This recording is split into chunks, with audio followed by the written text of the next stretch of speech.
तो देहरादून में कांग्रेस नेता और उत्तराखंड के पूर्व सीएम हरीश रावत ने बीजेपी पर तंज कसते हुए कहा, बीजेपी का पूरा प्रचार अभियान उन युवाओं के खिलाफ है जो अपने संघर्ष के लिए कुछ हासिल करने की कोशिश कर रहे हैं। उन्होंने राष्ट्रीय स्तर पर भी अब ऐसा ही करने की कोशिश की है। पप्पू युवाओं और संघर्ष का प्रतिनिधित्व करता है। पूरी भाजपा देश को गुमराह करने वाले गुमराह करने वाले गप्पू हैं। और इसके साथ ही सीएम हरीश रावत का कहना है कि कांग्रेस उत्तराखंड की सभी 5 लोकसभा सीटों पर जीत भी हासिल करेगी। तो तंज कसा है बीजेपी पर और गप्पू शब्द का इस्तेमाल इस मौके पर तंज के रूप में किया गया।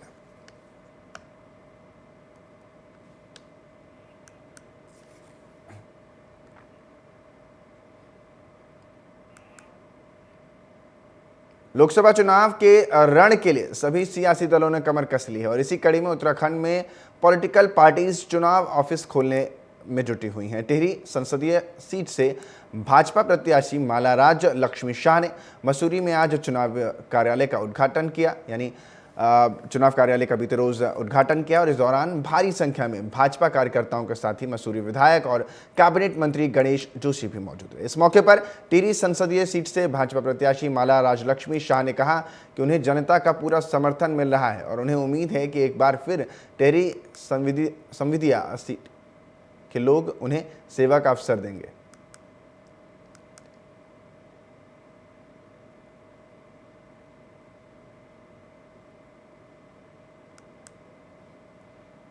आज हम लोग ने मसूरी का कार्यालय खुले, हम लोग सब मिलकर आदरणीय हमारे मंत्री जी हम लोग सभी आए यहाँ और बहुत अच्छा the response is been good और बहुत ही अच्छा लगा।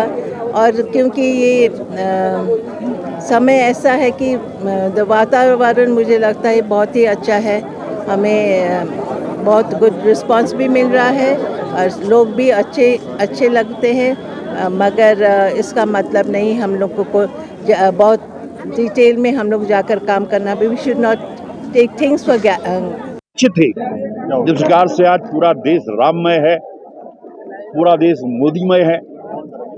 आज देश के मान सम्मान को आगे बढ़ाने का काम देश के प्रधानमंत्री नरेंद्र मोदी जी ने किया है। उन्होंने चाहे स्ट्रीट वेंडर हो, चाहे हमारी मातृशक्ति हो, चाहे हमारे नौजवान हो, चाहे सीमा पर हमारा जवान हो, चाहे हमारा किसान हो, सबकी चिंता की है तो देश के प्रधानमंत्री नरेंद्र मोदी जी ने की है।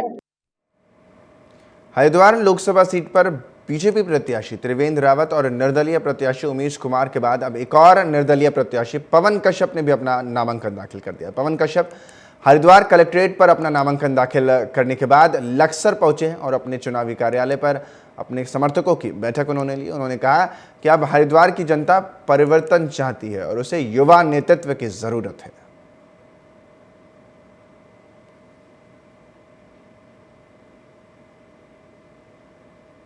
तो हरिद्वार वो तो जो है ये सब युवा यहाँ की जनता आने वाले 19 तारीख को ये बता देगी कि जो है निर्दलीय प्रत्याशी पवन कुमार क्या है।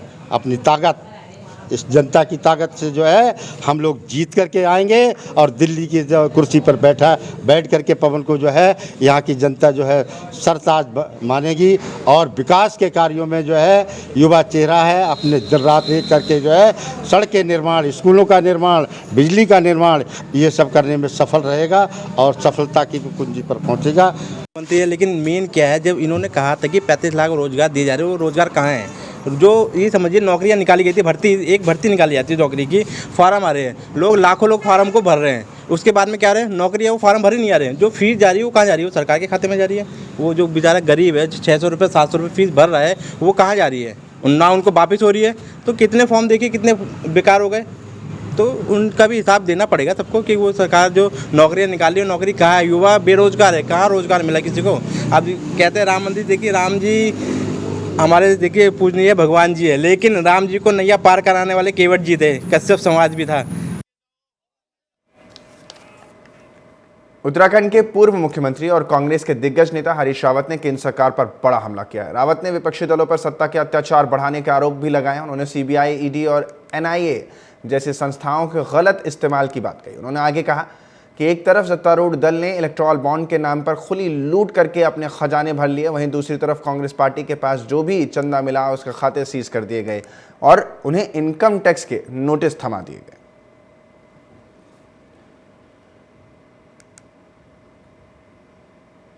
तो हरीश रावत को आप देख रहे हैं।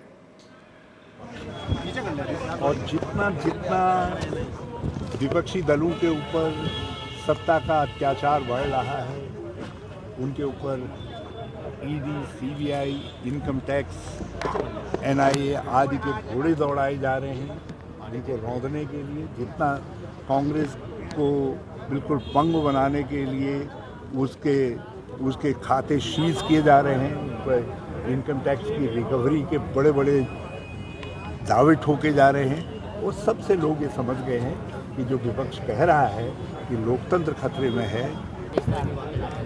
अब जो लोग तानाशाह हो जाते हैं उनको दूसरे लोग बौने नजर आते हैं, लेकिन ये जनता है, ये तय करेगी कि कौन क्या है और 4 तारीख को पता लग जाएगा कि किसके पक्ष में जो है रिजल्ट आया।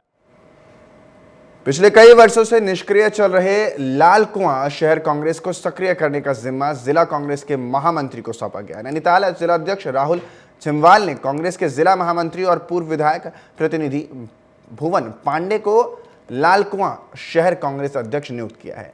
इस नियुक्ति के बाद कांग्रेसियों में उत्साह साफ तौर पर देखा जा सकता है। अंबेडकर पार्क में स्वागत समारोह भी आयोजित इस मौके पर किया गया, जिसमें नव नियुक्त शहर अध्यक्ष का माल्यार्पण करते हुए स्वागत किया गया है। इस दौरान यहां बैठक में एकजुटता के साथ कांग्रेस प्रत्याशी प्रकाश जोशी को विजय बनाने का आह्वान भी किया गया है।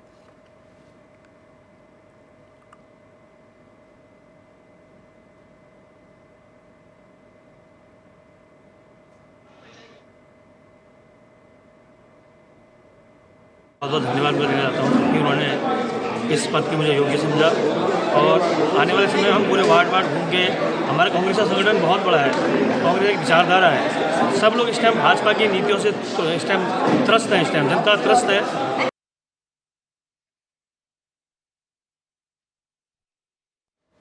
हरिद्वार में आयोजित विकास की बात खिलाड़ियों के साथ कार्यक्रम में क्रीड़ा भारती के राष्ट्रीय उपाध्यक्ष पूर्व खेल मंत्री द्रोणाचार्य अवार्डी नारायण सिंह राणा जी उपस्थित रहे हैं। इस कार्यक्रम में आगामी लोकसभा चुनाव में सभी खिलाड़ियों को राष्ट्रहित में वोट देने के लिए प्रोत्साहित किया गया है। साथ ही सभी खिलाड़ियों का पुष्प और शॉल देकर सम्मानित किया गया। पूर्व खेल मंत्री नारायण सिंह राणा ने टीवी 27 न्यूज से बात करते हुए कहा कि पीएम नरेंद्र मोदी की नीतियों के कारण विश्व में भारत की एक अलग पहचान बनी। पहले छोटे छोटे देश भी भारत की आंख दिखाया करते थे, लेकिन अब सभी भारत और भारतवासियों का सम्मान करते हैं।